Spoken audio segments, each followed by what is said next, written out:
This time on the Big Thunder podcast, a new entertainment experience is coming to Disney Springs. Could this latest edition take your vacation to the next level? And we've got some news on Universal's latest theme park, and it's not the one you're thinking of. All that and much, much more. Buckle up. And here's your host, Bo and Abby. There's time codes listed in the description if you want to bop around to a specific story. And if you haven't yet, don't forget to subscribe if you're on YouTube, or click follow For your podcast for your player of podcast choice. player of choice. Yep. Do that right away so you don't forget. Get those automatic downloads. All right, let's get to the roundup. This is where we take a look at the biggest stories out of the week or the last several weeks. It's less breaking news and more, hey, did you hear about this? So, did you... But we do have some breaking news today. Sort of breaking news. As we're recording this, they are South by Southwest is going on. So we have some, early details on things, but probably on the next episode, we'll go into those more in detail. Sure. All right, but yeah, the latest attraction coming to Disney Springs. Have you heard of Level 99? Only what we have discussed, which is that Level 99 is a thing that exists. Yep, it sure is. It is for all ages. Sort of. Most adults and It's teens, geared more towards an older less crowd. younger, and it's like a fun zone. Yeah. Like, I don't know if there's like laser tag or like, but the promo photos seemed like movement. Yeah. Level 99 is an interactive social entertainment experience known for its challenge rooms. It appears each room has its own puzzle, some of which can be very physical. They market it as if it was a real-life video game. So it's not quite escape rooms. It's like each room has its own thing you have to do to like move on to the next level. It sounds fun. Yeah. This will be their fifth location. It does, like we said, appear to be geared towards more of a grown-up crowd. I'm sure it would be fine for families, but... because it is like puzzles and like physical challenges, climbing and things like that, being able to reach certain things. I think they're expecting it to be more for. Is it like 10 and up, or is it like I would say 16? I would say probably 10, 8, maybe 8 and up. So older kids. Yeah, that would be my guess. But like if you have to take younger kids, I'm sure you could make it work. They're welcome. It's just don't expect your 3-year-old to get as much out of it as they would if they were older. Cool. I'm excited to see and learn more about that. Yep. The Disney Springs location will be the largest Level 99 to date, with over 60 challenge rooms and duels. Wow. And will feature dining with a chef-crafted menu, including Level 99's award-winning Detroit-style pizza. Well, everybody hates the Disney pizza, so maybe this will make those people happy. I think there's good pizza at Disney Springs, though. There's decent pizza, even the puffy pizza that always gets the bad rap at the parks. I don't think it's as terrible as the people make it sound. Yeah, there's no time frame on when this is going to open, but most likely next year. Well, that's exciting. Speaking of big things next year, we've got some more details on Universal's newest theme park. Not the one everyone's expecting being Epic Universe. Not Epic. This is the Universal Kids Resort. Back in 2023, Universal announced that they had plans for a new theme park in Frisco, Texas, designed specifically for families with young children to combat kind of the stigma I would assume that Universal has that they don't have enough for kids. This would be where you'd go to take your kids. But why Texas? Why not build it in Orlando right next to, like, Epic? Well, then, because I'm sure they would want the kids there to go to How to Train Your Dragon and Mario and all the stuff in Epic. Yeah, but I would also counter that How to Train Your Dragon and even Nintendo World For, like, the under 5 crowd. is appropriate. I see what you're saying. I feel like kids are going to be super duper scared at How to Train Your Dragon Land. I don't know about that. Okay, well, I would have been. And then Mario, it's super cool and fun and bright, but they can't ride the rides. They're too little. Some rides What rides? that they can't. Like, What rides can they ride? that has no height requirement? Yeah. I think they all have a height requirement. Yes. Just my point. Okay. Well, the Universal Kids Resort, which has an estimated opening date of 2026, next year, will feature lands themed around beloved characters. Additionally, it will have a 300-room hotel that will serve as the park's entrance. The Helios Grand, for example, is a similar concept at Epic that's 500 rooms. This is going to be 300 rooms. They'll have a central hub with interactive play areas and shady lawns for rest and recharge. Plus, an immersive retail experience where guests can meet characters from Gabby's Dollhouse. That's very in. Our children didn't get into it, but... No. There will also be a swamp-themed playground built personally by Shrek himself, where kids can stomp, ride, laugh, and play. Do the kids like Shrek? Oh, Shrek's come back. They just teased Shrek 5. Zendaya is going to be the voice of one of Shrek's daughters. Okay. Then there's a Puss in Boots kitty adoption drive in full swing with fabulous decorations. Sideshow games, not slideshows, sideshows. Fun rides, festive food, and even a sensory garden. That sounds fun. You still haven't watched the Puss in Boots movie that is incredible. I've caught Puss in Boots, The Last Wish. Incredible. I caught bits of it. Then guests can join Poppy, Branch, and the other trolls in a colorful, joy-filled, and glittery music festival. I mean, that's all of them. Then you've got the Minions, an area that will feature a wet and wild time as yellow Minions attempt to rein in their purple counterparts. Anything for Panda. I almost call it Panda Express. I don't think Panda Express will be represented at... Anything for Kung Fu Panda. No, not yet. But there will be the Jurassic area, where kids can learn about and come face-to-face with beloved dinosaurs of Jurassic World in a thrilling adventure exclusively created for young explorers. I was going to say, I think it even said something about how it won't be scary, and I was like, okay, I could probably go to that one. Yeah, the animal creature featured for this one was like an adorable little ankylosaurus or something like that, so... Cute. Yeah. And then, of course, guests can visit SpongeBob and his friends in their neighborhood under the sea, where activities range from earning a boat license to relaxing on the beach. SpongeBob, eh? Yep. Now, my question for you, this is, as of now, is called the Universal Kids Resort. Mm-hmm. Do you think that name's going to stick? Universal Kids Resort? It just doesn't seem as, like, as epic as Epic Universe or Islands of Adventure. Just like Kids Resort. I just, from a marketing standpoint, I would have thought they would have picked something else. Yeah. I feel like this feels like a placeholder that no one's gotten around to changing. Because they've been so busy with Epic. Yeah. TBD. I'd like to see them have a different name for this one. Yeah. All right, sticking with Universal, a follow-up from a story we talked about a few episodes ago. Pteranodon Flyers is back up and running at Islands of Adventure.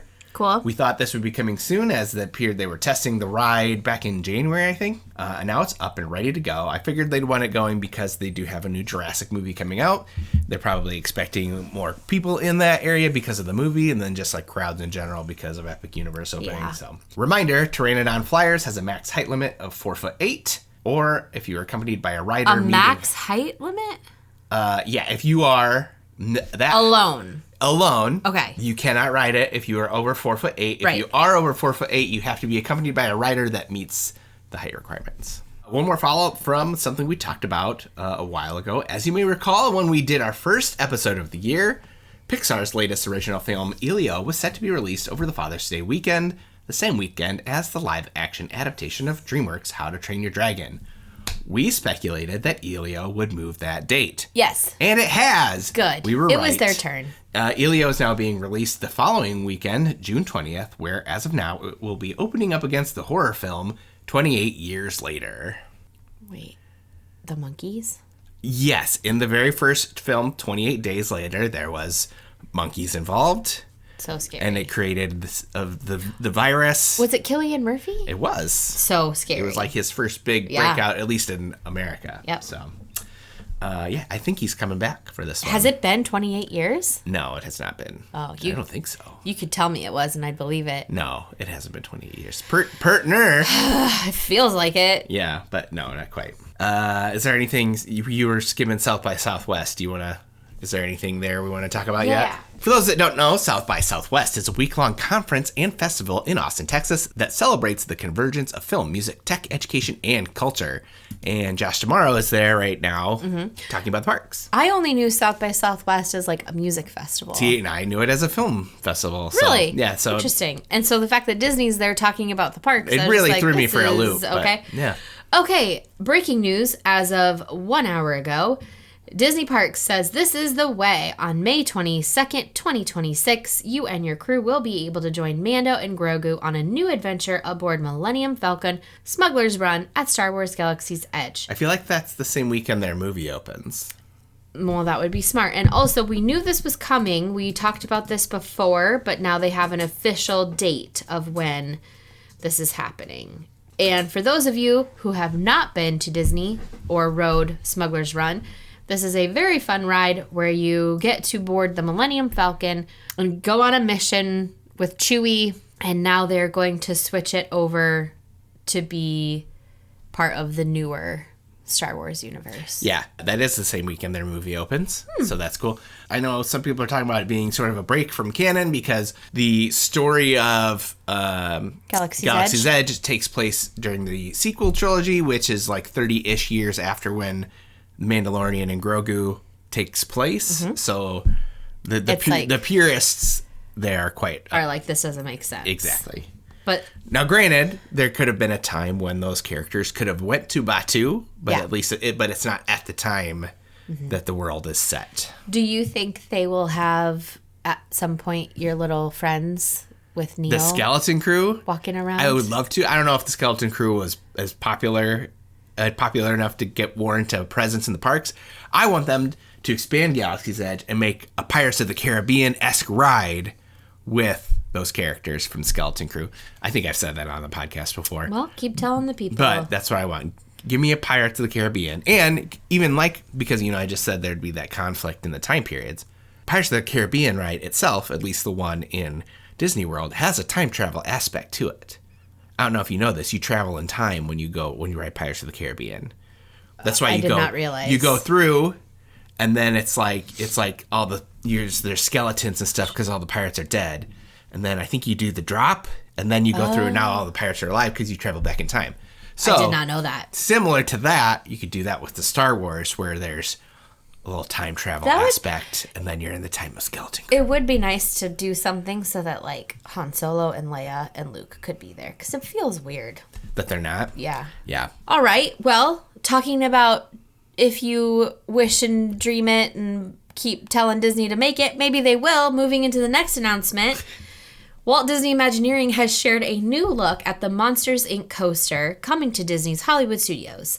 There is no date yet, but they did show how the first ever vertical lift that will hoist riders in the air will look like. And this is like the queue. So this is like an animation. Yep, and it's like they stand there, and then you get on the ride, and then you go real high. I don't know. Okay.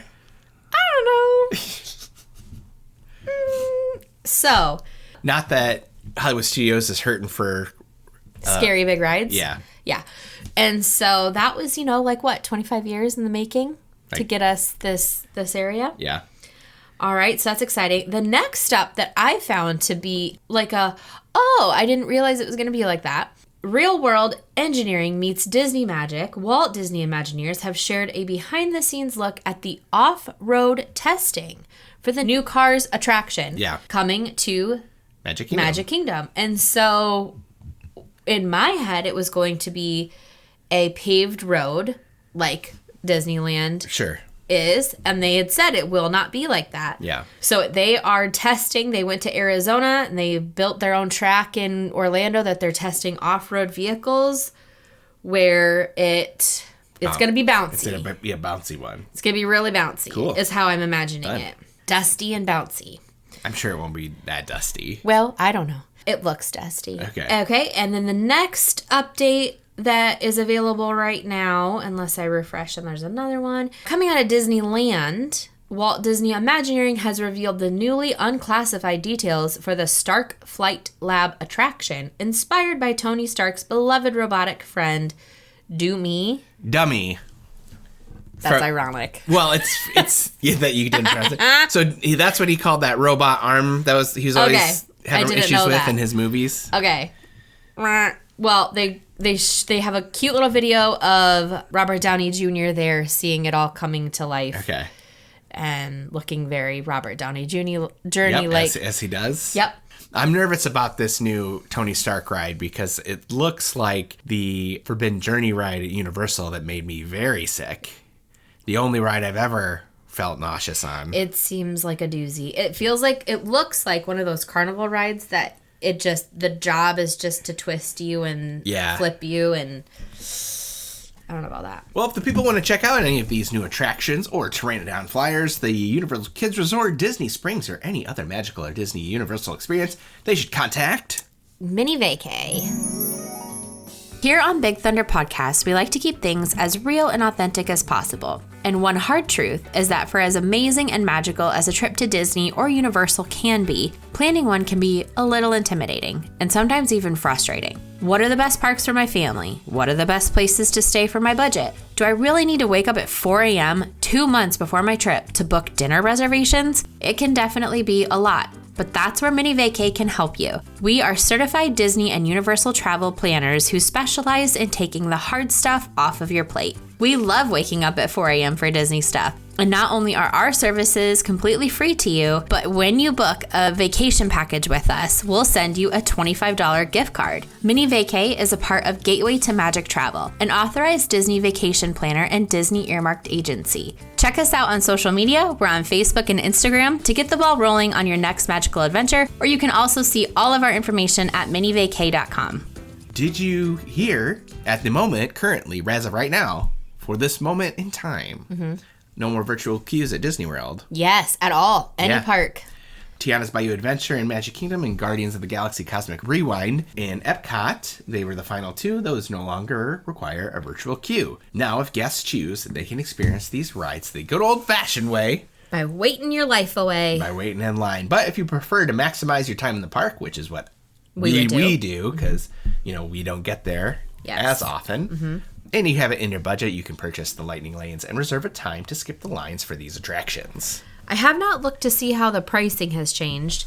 They used to be in the range of $20 to $30 per person per ride? Yeah, it all depends on when you go and what time of day and but I just wondered if it's still relatively around those prices or if they've changed a lot. Yeah.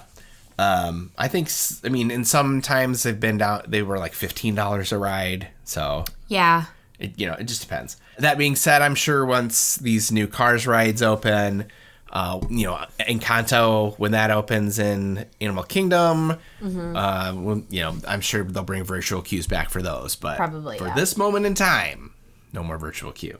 Let's look at the wait times right now, just for fun, just to see. Sure. So let's see. In Florida right now, it's 2:16 on a Saturday afternoon. International Women's Day. Happy Women's Day for all of us who celebrate. All right, let's pop on over to Tiana's. 60 minutes. I would think that'd be the max I would wait for. Yeah, for any ride, Saturday, to be honest. For 2 o'clock on a Saturday afternoon, 60 minutes doesn't seem too bad. Yeah. You might be starting to run into people standing in line for a parade, though. 65 minutes. All right, I'd wait 65 minutes for Cosmic Rewind. So let's go see Frozen's still 75, which is pretty... I wouldn't wait 75 for Frozen. Pretty typical. But I've also done that one several times. And 55 for Remy. So I do feel like it's helped, though, because typically a Frozen and a Remy, you're looking at 80 to 90 minutes, sometimes 120. That's true. So the fact that I think that will help just space things out a bit. Fairly decent. Yeah. I think now would be the perfect time for someone to contact Minnie Vacay. It really should. There's crazy prices in April. And cheaper flights, too, which I find surprising. Crazy low prices. We're talking Savannah View, Animal Kingdom Lodge for $5,000. Yeah. Wild. Contact Minnie Vacay. All right, well, next time on the Big Thunder Podcast, maybe we'll have some more information on those announcements from South by Southwest. Plus, I'd like to do something Snow White themed in order to get ready for the new movie coming out. Okay. She's had some, unique experiences in the parks. Maybe we'll talk about the original Grimm's fairy tale. That'd be fun. Yeah. I'd like to talk about resorts. Does anybody care about that? Ooh, where one of the best places to meet Snow White is. It's at a resort. Ooh, we could talk about that. Yeah. Which resort is it? Yeah. 5. No, 4, I know it. We'll tease it. 3. We're teasing it. I know what it is. All right. You want to send us home? Okay. If you're enjoying the show, please go to your podcast player of choice and click follow and then turn on automatic downloads. Not only will this help the podcast by showing Apple or Spotify that this is a show you don't want to miss, but it will also ensure that you have the best listening experience possible. And if you're listening on Apple Podcasts, just leave us a 5-star review in the app and we will most likely read it on the show. You can also leave us comments on YouTube. That's a lot of fun. Yep. Don't forget to subscribe, too. It's for free. Or you can check out our Etsy store. That's where you can get our best-selling Save Muppets Courtyard shirt, as well as designs inspired by Star Wars, Cinderella, and all your favorite Disney parks. And new things should be coming soon. TBD. Bo's been working real hard on a design for like 3 months. Yes. Hopefully it'll be worth it. Yeah. Anyway, you can get a lot of the designs on sweatshirts, coffee mugs, notebooks, and more. But honestly, the best thing you can do to help the show grow is just to tell a friend, preferably one that loves Disney, Universal, and stupid games. Thank you so much, and we'll see you next time. And enjoy the ride.